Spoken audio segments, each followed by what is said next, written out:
Agora falando sobre estrutura, atualmente a Defensoria ela possui 27 regionais, a senhora me corrija se eu estiver errado, o número total de territórios de identidade, né? Ano passado foram instaladas e reinauguradas novas sedes. A gente tem Macaúbas, Canavieiras, Santa Maria da Vitória, por exemplo. Como é que a senhora avalia esse processo de interiorização da Defensoria Pública, assim, e o que tem sido o principal obstáculo para levar esse serviço às comunidades do interior do Estado? Vou começar pelo final. O principal obstáculo é orçamento mesmo. Não é? Para instalar a Defensoria Pública, nós precisamos de defensores públicos. Nós temos, inclusive, um concurso aberto. E temos a vontade, o nosso desejo é de nomear esses defensores públicos e defensoras que estão aprovados nesse concurso, porque a gente sabe o tamanho da nossa missão no estado da Bahia.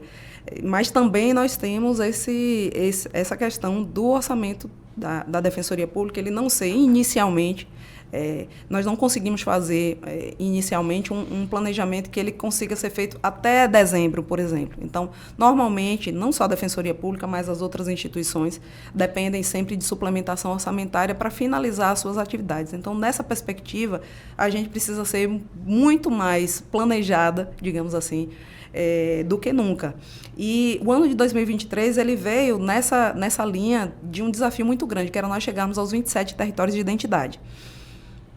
Havia uma demanda imensa pela nossa ida e na nossa chegada a Macaúbas, a Santa Maria da Vitória, a Canavieiras de forma mais estruturada. Nós havíamos chegado a Camaquã, e outros locais do estado da Bahia que precisavam da nossa presença mais fortalecida, com uma melhor estrutura.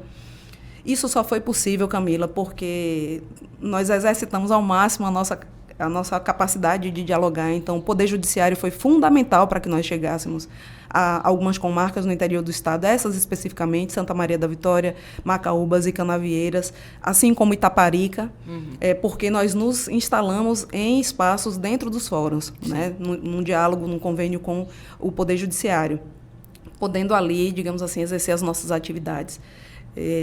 Em outros espaços, não, nós precisamos de espaços próprios ou alugados para estruturar a presença da Defensoria Pública, porque nós temos uma dinâmica também diferente, nós temos um público que é diferente, normalmente com muito volume, então nós precisamos de condições e dar condições de trabalho também para defensores e servidores. Então isso requer, de fato, um investimento que nós estamos buscando sempre fortalecer, e justiça se faça. O ano passado, no ano de 2023, o Poder Executivo suplementou o orçamento da Defensoria Pública de modo que nós conseguíssemos fazer esse trabalho todo que nós fizemos de chegar aos 27 territórios de identidade. Nós conseguimos também levar a Defensoria Pública para locais em que ela nunca havia chegado anteriormente, desenvolver essas itinerâncias, porque elas demandam um investimento, né? Então, é veículo, como é que se diz? É combustível, é estadia para as pessoas que vão passar lá. Então, assim, tem um investimento muito alto nessa caminhada da Defensoria Pública pela sua interiorização. Esse é um mote, e é um mote que não é uma vontade de Firmiani. Eu estou cumprindo o que a Constituição Federal, através da emenda 80, determina, que a Defensoria Pública ela seja interiorizada, que ela chegue a todas as comarcas do Brasil. Havia um prazo para nós chegarmos a todas as comarcas do Brasil, que era 2022, junho de 2022. Nós não conseguimos, né, por todas essas circunstâncias, não só a Bahia, mas a Defensoria Pública do Brasil não conseguiu chegar a todas as comarcas em 2022. Mas toda a gestão de Defensoria Pública, seja do Estado, seja da União, precisa ter isso como norte. Então, o nosso norte continua ainda chegar onde nós não chegamos, porque faz muita diferença na vida das pessoas. Cada unidade da Defensoria que nós vamos ao interior inaugurar, você precisa perceber a mobilização popular que é feita, né? A presença das pessoas clamando pela presença da instituição para ter os seus direitos defendidos, né? Para ter essa escuta, para ter problemas históricos resolvidos, né? Em todas as áreas. Na área de sucessões, às vezes é um alvará que precisa ser levantado, alguma situação, por exemplo, relacionada a alguma posse, a alguma reintegração de posse, ou alguma questão relacionada ao direito de família mesmo, a resolução de conflitos que, se resolvidos, Camila, podem evitar, inclusive, uma violência doméstica, que podem, inclusive, retirar pessoas, crianças e adolescentes da exclusão econômico-financeira, porque através da fixação dos alimentos é possível, né, trazer mais dignidade para aquelas famílias. Então, tudo isso que a Defensoria Pública vem fazendo, buscando essa interiorização, tem uma finalidade, né? Cumprir a Constituição Federal, mas, sobretudo, gerar existência cidadã para essas pessoas. Né? Quando a gente entrega, por exemplo, as certidões de nascimento, regulariza com a presença da unidade imóvel a situação documental das pessoas, ou regularizando um divórcio, né, ou regularizando uma união estável, nós estamos ali levando cidadania, porque é através dessa regularização do documento que elas passam a poder defender outros tantos direitos que elas têm. Né? Então, esse é um processo que é muito importante. Nós precisamos sempre, como gestoras, ter esse olhar, né, para o objetivo da instituição, sem também deixar de olhar para dentro da instituição, para as demandas que defensores e defensoras públicas, servidores têm. Talvez, se você quiser saber qual é o segundo maior desafio, é esse, não é? Nós sabermos equilibrar essas necessidades que são tão grandes, né? Do público que nós atendemos, mas também da estruturação e da valorização da carreira e dos defensores públicos para que eles possam desempenhar essa missão. Antes de falar dessa questão de carreira, a senhora pontuou nessa questão de orçamento. Qual seria, então, o orçamento ideal hoje para a Defensoria e como é que isso tem sido conversado, né, com o Poder Executivo, o Poder Legislativo? Como é que mantido esse diálogo? Olha, o orçamento da Defensoria Pública hoje é 1/3 do orçamento do Ministério Público, que é insuficiente para o Ministério Público, diga-se de passagem, e é 1/10 do Poder Judiciário, em torno disso. Não é um traço só da Bahia, tá? É um traço do Brasil. Para que nós conseguíssemos, digamos assim, equilibrar as coisas um pouquinho, era preciso que pelo menos nós encostássemos próximos do orçamento do Ministério Público, que digamos assim, hoje na Bahia tem mais ou menos a quantidade de cargos de promotores de justiça que a nossa lei da Defensoria Pública determina, que são 584 cargos, me parece, e para que nós pudéssemos chegar. Agora, os dados do IPEA, das pesquisas que foram realizadas quando nós tivemos a aprovação, a discussão da emenda constitucional 80, que determinou que a Defensoria Pública estivesse em todas as comarcas, determina que nosso orçamento precisaria ser muito mais fortalecido do que isso, porque a necessidade de defensores públicos, digamos assim, a previsão mais reacionária, digamos assim, mais conservadora em relação à quantidade de defensores, era de mais de 800 defensores públicos. Então, nós precisaríamos aí, talvez, mais que triplicar o orçamento da Defensoria Pública da Bahia. É um desafio que nós temos, dobrar, na verdade. Então, é um desafio que realmente está na agenda do dia. Nós temos, e não apenas eu, mas esse é um histórico, defensores públicos gerais, historicamente, fazem esse diálogo com a Assembleia Legislativa, com o Poder Executivo, né, principalmente, no sentido de demonstrar a necessidade. Mas o mais importante disso é nós conseguirmos hoje mostrar, através dos nossos sistemas que contabilizam os nossos atendimentos, trazer mais transparência para o tamanho do serviço que a Defensoria Pública presta. Então, ano após ano, a Defensoria Pública tem ampliado os seus atendimentos, né, a sua atuação direcionada ao público, tem qualificado também essa atuação, né, tem trabalhado de maneira transversal com as outras instituições, de maneira dialógica. Então, tudo isso gera um impacto para a sociedade. E esse é o meu dever, mostrar isso. Então, no ano passado, foram mais de 1.129.000 atendimentos, né, no ano de 2023, né, com uma itinerância que chega a quase 20.000 quilômetros rodados no estado da Bahia, com pessoas atendidas em comunidades longínquas, de estrada de chão, que a gente chega, encosta numa associação ou encosta numa escola em parceria e faz ali, numa quadra de esportes, o atendimento da Defensoria Pública e promove cidadania para essas pessoas. Então, isso tudo é uma forma de demonstrar que a Defensoria Pública e seus membros precisam ser devidamente valorizados, porque geram um impacto social, uma mudança na vida das pessoas, que é aquilo que as pessoas merecem. Um profissional, um defensor, uma defensora, um servidor, uma estrutura de comunicação da Defensoria Pública que leve a existência dessa instituição para mais pessoas, né? Hoje, a comunicação tem um trabalho fantástico nesse aspecto.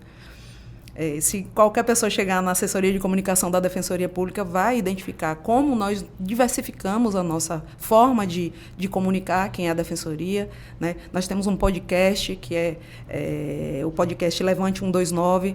Nós fizemos também um documentário sobre a nossa unidade móvel de atendimento, onde é que a gente estava, que não conseguiu até então chegar a todas as pessoas que precisam. Nós temos uma atuação nas redes sociais também de formação e de educação de direitos, que é uma obrigação legal que nós temos, né? A Constituição determina, mas a nossa lei orgânica determina que nós façamos a educação de direitos.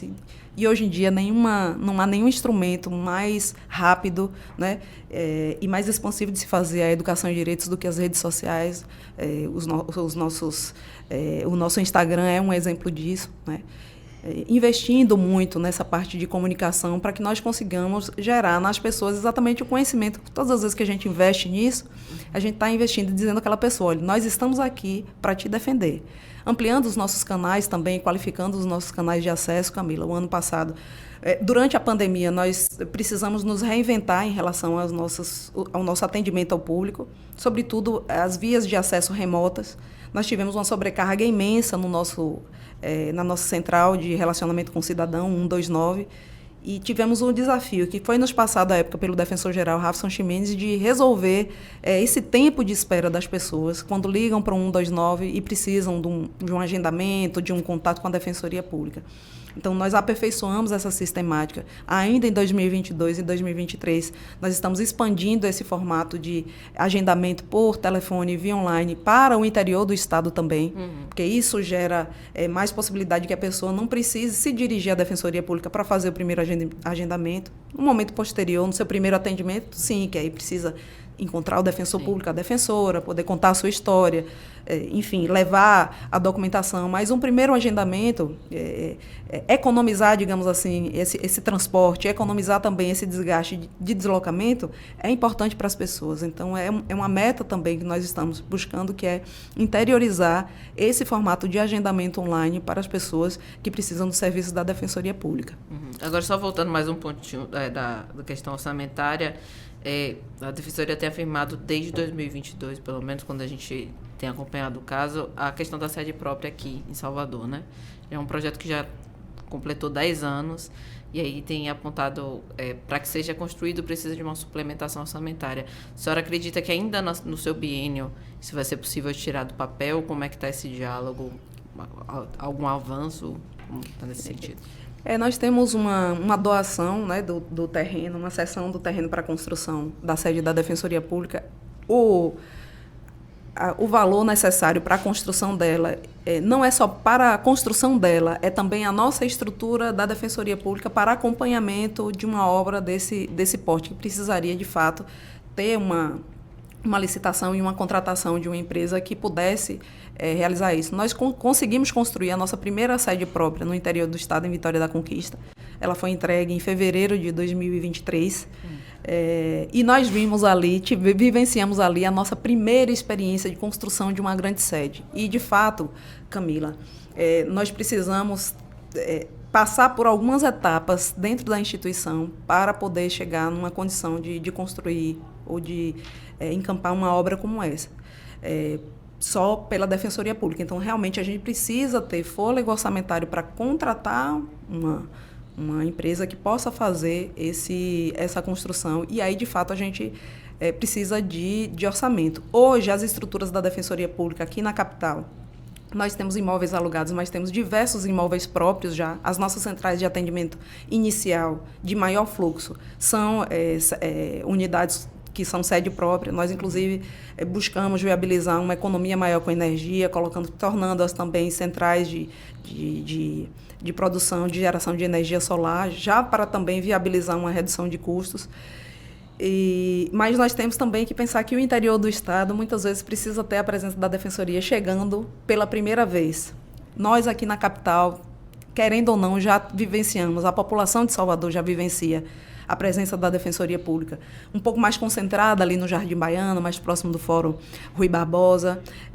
Aqui no CAB, ali com a nossa sede em Sussuarana, que é próximo também das varas criminais, para onde os nossos assistidos dessa área se deslocam. Então, querendo ou não, nós já conseguimos, numa certa medida, fazer a entrega de um serviço para a população.